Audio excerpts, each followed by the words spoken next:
Alaikum warahmatullahi wabarakatuh. Inna Allah wa malaikatahu yusalluna ala nabi. Ya ayyuhallazina amanu sallu alaihi wa sallimu taslima. Allahumma salli ala sayyidina Muhammad wa ala ali sayyidina Muhammadin barik sallim. Allahumma salli ala sayyidina Muhammad wa ala ali sayyidina Muhammadin barik sallim. Allahumma salli ala sayyidina Muhammad wa ala ali sayyidina Muhammadin barik sallim. Allahumma salli ala sayyidina Muhammad wa ala ali sayyidina Muhammadin barik sallim. It is a great mercy and countless favor of Allah subhanahu wa ta'ala that He has created us in the ummah of Rasulullah sallallahu alayhi wasallam. Alhamdulillah, this was also the desire of many previous prophets before Rasulullah sallallahu alayhi wasallam. Further, Allah subhanahu wa ta'ala associated us with His blessed book of Quran Majid, and He also associated us with His friends, that is Awliya Allah. And Alhamdulillah, He has helped us in gathering here to renew our Iman, to make tasdeed of our Iman. Alhamdulillah. In continuing our Deen series, Inshallah ta'ala, with the help of Allah subhanahu wa ta'ala and the Faizan of Rasulullah sallallahu alaihi wasallam, we will try today to understand what is the meaning of Ilah. What are the criteria, what are the credibility for us to identify Ilah? What are the checklists to identify Ilah, inshallah ta'ala? And those are known as Etibarat Ilah. From our last lectures, we were trying to understand the basics of La ilaha illallah, the basics of La in La ilaha illallah. What is to be rejected from La? That makhluk is Ilah. This is needed to be rejected from our heart. This is needed to be denied from our heart. No makhluk is Ilah. This is needed to be endorsed in our heart. This is needed to be tasdeeq, to be made endorsed, to be certified in our heart. Now, inshallah ta'ala, we will look after the second word of La ilaha illallah, Juze Uluhiyat, the second word, that is Ilah. Ilah is an Arabic term. When you ask anybody what does Ilah means, Ilah means Mabood, they say. And you see in many English translations also, the translation of La ilaha illallah is, there is no Mabood except Allah. There is no Mabood. They say Ilah means Mabood. And Ilah is also, an Arabic term. Mabood is also an Arabic term. And there is no clear understanding what their actual meaning is. And Mabood, what is the meaning of Mabood? Mabood is the one who is worshipped. Mabood is the one who is to be worshipped. He is the one to be worshipped. He is Mabood. The one who takes the prayers. The one who accepts the prayers. The one for whom the prayers are done. He is a Mabood. But still, there is no clearance. These are the word by word translation. So, Ilah is also an Arabic term. Mabood is also an Arabic term. And Mabood means, the word by word translation of Mabood is the one who is to be worshipped. But for any translation from one language to another language, there are two types of translation. One is a word by word translation. Word by word translation never gives you an exact explanation. What is the motive behind that in the said language? Now we are translating from Arabic to English. What is the main reason for, what is the main meaning of that language as per their thinking, as per the people of Arab? So Mabood is an Arabic term. Word by word translation, we know this word by word translation means the one who is to be worshipped. The one who is worshipped. This is Mabood. But there is also one more translation. It is called a terminological translation. Means these types of translation helps us in knowing the actual meaning of that word. So Ilah is an Arabic term, Mabood is an Arabic term. So the actual terminological translation of Mabood is the one who fulfills all our needs. The one who fulfills someone's needs. He is the one who is Mabood. And you may say, how is this possible? How can you say this? Mabood means the one who is worshipped. This is word by word translation. Okay. How can you say the Mabood, the istilah, the fahem, the understanding translation of Mabood is the one who is to be worshipped, the one who fulfills someone's needs? Means Hajat Rawa in Urdu, Hajat Rawa in Urdu means the one who fulfills all our needs.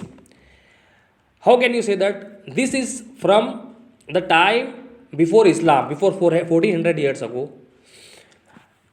During the time of Arab, the people of Arab, there were more than 300, around 360 idols in the house of Kaaba. In the house of Kaaba, there were more than 300 idols.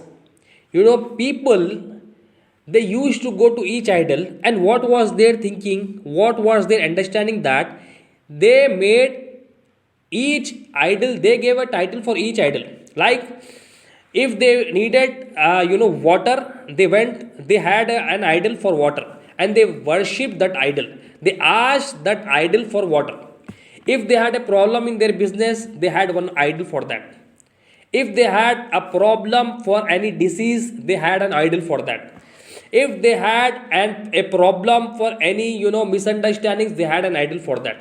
So there were more than 300, around 360 idols. They worshipped around 360 idols, and each had their own needs. And there were idols for poor people, there were idols for middle class people, and there were also idols for the rich people. This was their understanding, this was their. So what is concluded here is that, as per their understanding, Mabood means the one who fulfills their needs. And they considered all these more than 300 idols as their Mabood. Means they worshipped the one who they thought that they are fulfilling my needs. So the people there,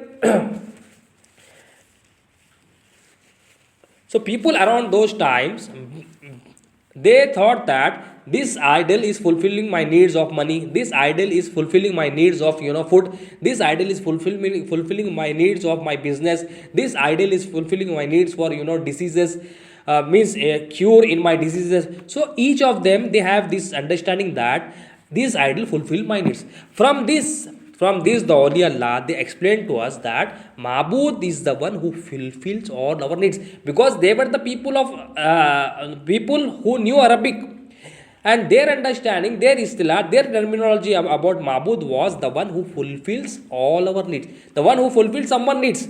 So they made these 360 idols. But when Rasulullah presented La ilaha illallah Muhammadur Rasulullah, and Rasulullah said to them, see, there is only one Ilah, there is only one Mabood, there is only one who is responsible for fulfilling all our needs. Who is our sustainer? There is only one sustainer. There is only one Malik. There is only one Razikh. When Rasulullah presented La ilaha illallah, these people who were worshipping 360 idols, they were very much worried. They were thinking that these 360 idols, these 360 Buddh, we are asking them, and how can one Ilah do all the work of these 360 idols? They were astonished. They were surprised. And this was not endorsed in their hearts, and this didn't enter their heart, because they were from many years they were worshipping more than 300 idols. They had in their heart these many idols. But when Rasulullah said to them, there is only one Ilah, there is only one Mabood, there is only one who is responsible for fulfilling all our needs, so they were surprised. Because they were worshipping 360 idols. They were, they had their, for each and every problem in their life, they had one idol. And they were also worried that how can there be one Ilah, one fulfiller of all our needs, when we are not getting our problem solved to 360 idols. So they had this understanding. So now you see that when there are two things, like for example, Allah subhanahu wa ta'ala is saying that I am your Ilah. I am your Ilah, I am your Razik. Allah is saying in Quran, Allah is saying through Rasulullah in the sayings of Rasulullah through Hadith Qudsi also. Allah subhanahu wa ta'ala is claiming, Allah subhanahu wa ta'ala is declaring many times, I am only your Ilah. There is no Ilah except me. But practically it is seen that, from our experience, it is seen that the creation, some things come in front of us, and they are also claiming without saying anything. Without saying anything, remember this word. Without saying anything, they are claiming that, they are declaring that I am your Ilah. What we said about Ilah, Ilah is the one who fulfills someone's needs. Like for an example, food is saying to us, without saying anything, explaining to us from our experience and experience, I I will remove your hunger. I am the one responsible for, removing all your hunger. Water is saying, if you do not take me, you will die of thirst. If you do not take me, if you do not drink me, you will die of thirst. Job is saying, if you do not do job, you will never get salary. If you never get salary, you will never get money. And money is saying that because of me, your needs are fulfilled. So we are seeing that though the makhluk, all these things, they never declared that they are Ilah. But from our experience, from our thinking, from our own understanding, we are seeing that they are not claiming, but it is seen from our eyes, it is felt from our heart that they are responsible for all our needs. But they never claimed that. And Allah is saying in the Quran, Allah is saying through Rasulullah sallallahu alaihi wasallam, Allah is saying everywhere, only I am your Ilah, only I am your Mabood, only I am your Razikh. So there are two claims, there are two declarations. One, Allah subhanahu wa ta'ala is claiming. One, other one, the makhluk, the creation is claiming. So how to identify who the true Ilah is, who the true Mabood is? One is declaring and another one is not declaring, but from our experience we are seeing that water is saying something that you will die without me. Food is saying you will die without me. Job is saying you will die without me. Bank balance is saying you will die without me. Property is saying you will die without me. Friends, they are saying you will die without me. These are seeing from the experiences. But Allah is saying in the Quran, Allah is saying everywhere, I am your only Ilah. So now there are two claims.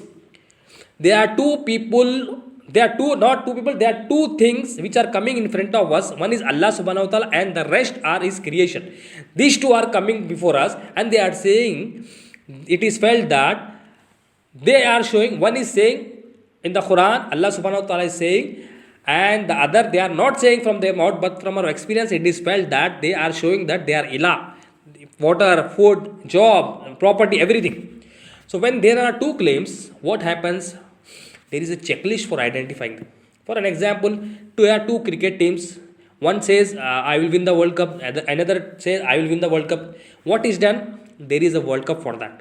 In the World Cup, the one who plays better, he is the final winner. And for an example, there are two ministers. They made a declaration from their constituency that I will win. I will be the, minister this time. Another one also says, I will be the minister this time. So there are two claims now. What happens when there are two claims? When there are two declarations, when there are two oppositions, what happens? One exam is done. For this ministry, election is done. For the cricket, World Cup is there. And similarly, for any, wrestling match, two people, they are saying, I am the champion of so-and-so country. Another one also says the same. For them, there is a wrestling World Cup match. So when there are two claims, two declarations, what is seen? There is some match, there is some election, there is some type of criteria, some type of standard made that helps us in identifying who the actual winner of that claim is. Now here also, one is saying I am the Ilah, I am your Ilah. Another one is also saying yeah. So people are confused because the creation is also saying such. The creation is with our experience. They are saying that I am your Ilah. So what is to be done? They are checklist for identifying the Ilah. They are credibility for identifying the Ilah. They are it is called kasauti. This is some establishment, some firm for identifying this Ilah. That is called Etebarat Ilah. What is that? Etebarat Ilah means these are the etebar. These are the things that helps us in identifying the true claimant, the true Ilah, the one who fulfills all our needs. This is identified by Etebarat Ilah. That is called Ilah's Etebar. Means these are the things, they are for Etebarat Ilah. These are the things that helps us in identifying who the actual Ilah is. We can differentiate between an Ilah and other than the Ilah. We can differentiate with the between Ilah and the other claimant by this Etebarat. So what happened was, the people of Arab, they were, when Rasulullah presented to them these teachings of La ilaha illallah, Rasulullah said, there is only one Ilah. No ilah except Allah subhanahu wa ta'ala. So they were surprised, and there were some people coming out, they were accepting, they were giving shahada of la ilaha illallah. And many families in Makkah, they were worried because there were disagreements between mother and a child, brother and a brother, son and a father, wife and a husband. Because some people in the family, they were accepting this la ilaha illallah. What they decided, the people of Arab, they decided that, see, we will go to Rasulullah sallallahu alaihi wasallam and we will tell to them, see, there are 360 idols in the house of Allah, the house of Kaaba. So what we will do is, we will remove 359 idols, we will keep one idol. The idol will be Uzzat. This was the biggest idol for them, and we will worship it. Because there are fights between us, fight between family, fight between a brother and a brother, brother and a sister, father and a son, mother and a child. There are fights between them. We are very much bothered now. We need to come to a conclusion. We need to come to a solution for this.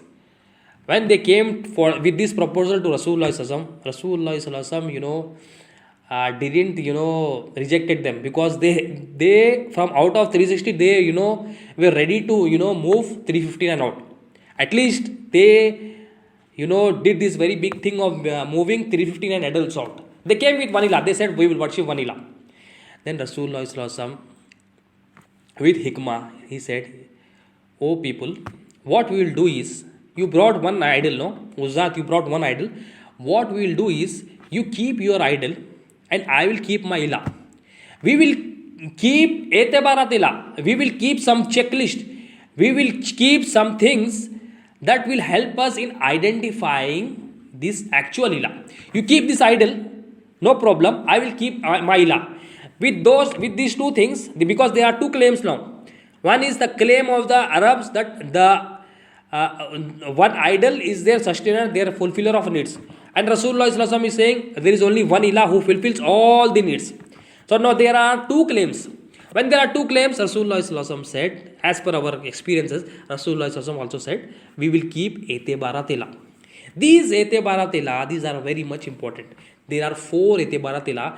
These etebarat ilah, this helps us in identifying, in recognizing the true Mabood, in identifying the true ilah, in identifying the true who is responsible for fulfilling all our needs, who is our sustainer, who is to be worshipped. And what are there those four? So the people of Arab, they accepted that. They accepted this. Now Rasulullah explained to them, what are those 4 etebarat ilah? 4 etebar, 4 criteria, 4 credibilities of ilah. What are those for identifying ilah? Zat, it is called Zat. These are Arabic terms. Zat, Sifat, Afal and Ahsan. These are 4 terms, 4 things, 4 etebars for identifying ilah. So Rasulullah kept, we will keep these 4 things in front of this idol. If your idol satisfies this, then your idol is the ilah. If my ilah comes under this, he is the only ilah. So they accepted this, and then Rasulullah explained with hikmah. First etebar was Zat. Zat, Rasulullah said, in Zat how the ilah should be. The ilah should be khidam. The ilah, the one who is the fulfiller of all our needs, the one who fulfills someone's needs, the one who is Mabood, the one who is to be worshipped, he is the one who is khidam. Now what does khidam means? Zat is also an Arabic term. We will see inshallah in our future lectures. Zat means marjai asma wa sifat, means where the names and the attributes written. These are all Arabic terms. They have a very, very, very deep meaning. We are just going through definitions. Now Rasulullah said in Zat, in the first etebar, the ilah should be khidam. Khidam means it should form from its own, and it should have this ability to form or to establish others.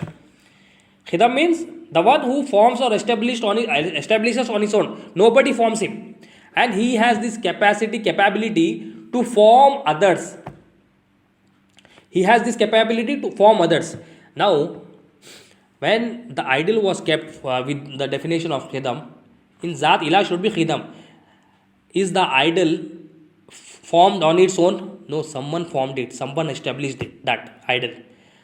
Can it create, can it form another living another thing? No, it can never, because when it can never form on its own, when it can never establish on its own, then how can it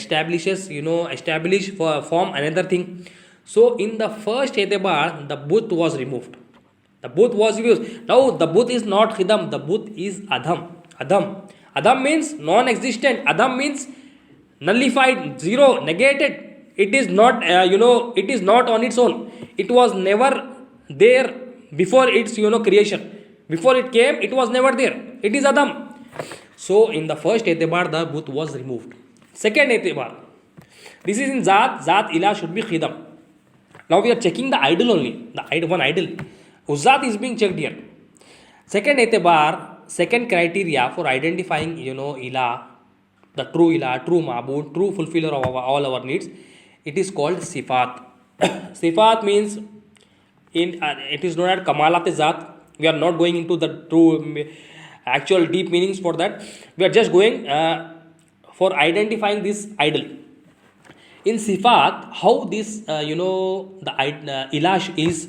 In Sifat, the Ilah should be such that from the beginning to the eternity, from the very beginning to the eternity, means to the very last. Nobody knows. There is no time there. From the very, very beginning to the eternity, the Ilah should be such that it should be free from any defects and free from, any zawal.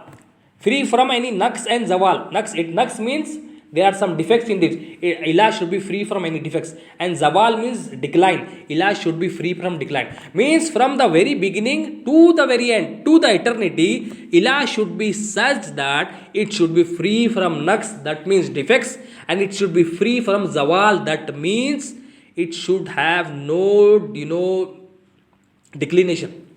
There should be no decline in it. So when we keep this idol, Rasulullah presented this Ilah, what was that idol?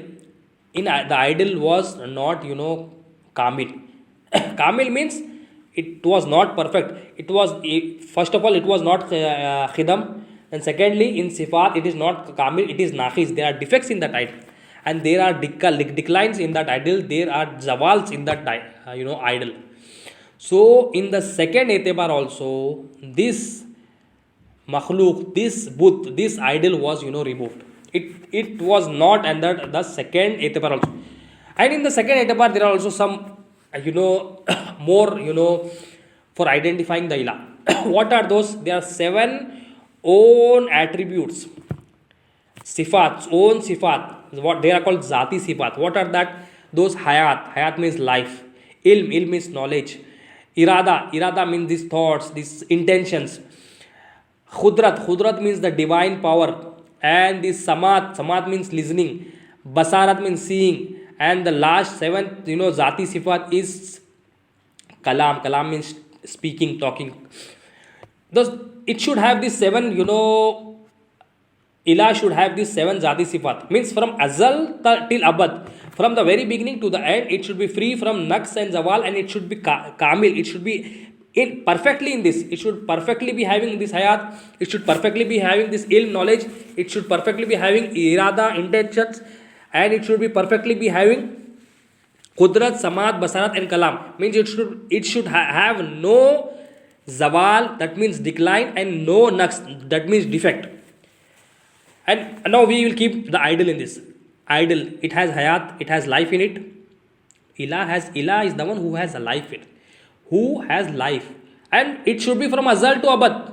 And it should be with the Azal to Abad. No defects.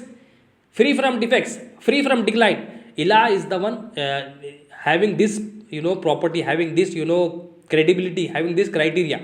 But you see that idol doesn't have this. Second Zati Sifat of Ilah, that is Ilm. The idol doesn't have any knowledge. So Ilah is the one who has knowledge. So the one who has no knowledge, this is ignorant. He is Jahil. And the one who doesn't have life, he is dead. Third Zati Sifat, Irada. He cannot make an intention. The idol cannot make an intention. Ilah is the one who can make an intention. Irada is for Ilah. Irada, he is the Murid. And you see that Booth is Muzdir, he cannot make an intention. Similarly, the fourth Zati Sifat, Khudrat, there is no power with the, idol, he is Ajiz, incapable, can never move, have no power, have no life, have no knowledge, ignorant, and you see, cannot make any intention. Four Zati Sifat. Fifth Zati Sifat is Samajh, means listening. The Booth cannot listen. The idol cannot listen. Ilah is the one who can listen. Kalam means speaking. The idol cannot speak on its own. Ilah is the one who has Samajh. And he is Kamil in this from Azal to Abad. Azal to Abad, from the very beginning to the eternity. Without any defects, without any decline. Ilah is the one who is, has this Samajh, Basarat. And the Basarat means to see. Ilah cannot see. Ilah can see, but the idol cannot see. So these are own. These are just a definition. Just we are going through that. So these are four. Second etibarat. Second etibarat or Ilah. Second criteria for identifying the Ilah. For identification of the Mabood. For identification the true Mabood. True, Ilah. True Ilah who is responsible for all our needs. Who is responsible for someone's needs. The third etibar is called Afal. Afal means Zahure Kamalat Zat. Afal, the Ilah should be Mukhtar. What is Mukhtar means? Means in doing any work, it should not be dependent on anything. In doing any of the work, it should not be dependent on anything. Ilah should be such that. But you see that when you keep this in idol is not Mukhtar, it is Majboor.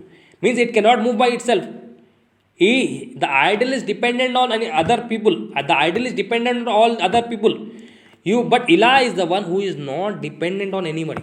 He is Mukhtar. He is independent of anybody. Ilah is such is our Ilah. So idol is not Ilah. Third etibar, criteria for identifying Ilah. What it says? The idol is not Ilah. The idol is not Khidam, the idol is not Kamil, the idol is not Mukhtar. Idol is Adham, idol is, Naqis, it has defects. Idol is Majboor, means it cannot move by itself. It is dependent on other things. It is dependent always on other people. And the fourth one, and in third etibar, the Ilah should have its own, strength, its own power. But here you can see the Booth, the idol, is dependent on other people. The fourth etibar of Ilah is the basics one, that is Asar, which we have to go through, which we have to achieve Tauheed of. This is the basic Tauheed. Zat, Sifat, Afal is very higher level. We, as a student of knowledge, as a student of understanding, we need to understand Asar. Asar means Jaye Zahure Kamalat Zat, the place where this perfection of Zat, the appearance of the perfections of this Zat comes. This is the definition of Asar. So how should the Ilah be in Asar? The Ilah should be the owner of entire universe, entire creation. Is this Booth, when you keep in Asar, owner of anything? It is not the owner of itself also. It is never the owner of. Ilah is the one who is he has its own property. He has this own milk. He has this own property. He is the owner of everything.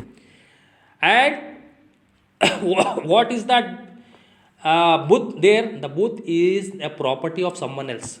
So Ilah is not the property of anything. Ilah is the one who is the,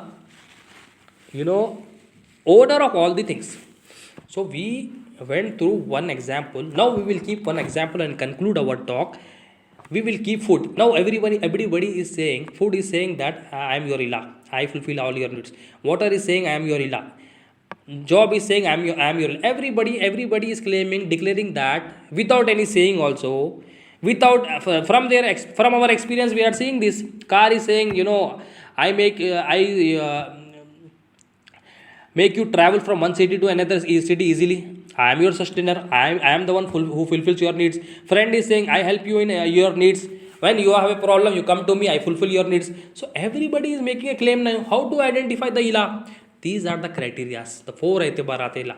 Zat, Sifat, Afal and Asaf. We'll give one example and we'll finish our talk. We'll give food. For an example, you keep food. Food in Zat, how it is, what it is. Food is Adham. Means food is not Khidam. Means food didn't come by itself. It was formed by someone else. It was formed by the farmer with the help of the farmer. So food is not Ilah. So food is not Khidam. Food is Adham. It is a non-existent thing. It was not there before. It came on into existence.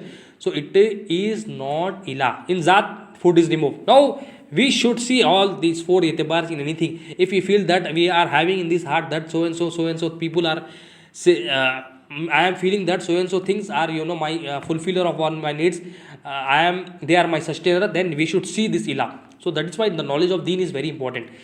The second etibar is Sifat. Sifat, food doesn't have life in it. So food is not Ilah. Food doesn't have knowledge. Food is not Ilah. Food cannot make an intention. Food is not Ilah. Food doesn't have any power. It is dependent on another to move from one place to another. It is not our Ilah. And food doesn't speak, doesn't listen, doesn't see. It is deaf, dumb and blind. So food is not our Ilah. Then third etibar, what is that? The Ilah should be in Afal, it should be Mukhtar. Means it should not be dependent on anyone for doing any work. So here it is seen that food, this is to be cooked and this is to be cooked, and if we keep more than 2 days, 3 days, 4 days, maximum 5 days, it gets smelly. All the smell comes from that food. So food is not Mukhtar, food is Majboor. And the fourth etibar is Asar. In Ilah should be the owner of all the things. Food is not the owner of itself also. Someone owns this. So you see that this etibar at Ilah. And the fourth etibar, inshallah, we will continue our talk. The Zat, Sifat, Afal is the higher levels. Basic thing is the Tauheed of, Asar. That is called Tauheed-e-Ismi. Tauheed-e-Ismi. So we should, we will see Tauheed-e-Ismi, inshallah, in our future lectures.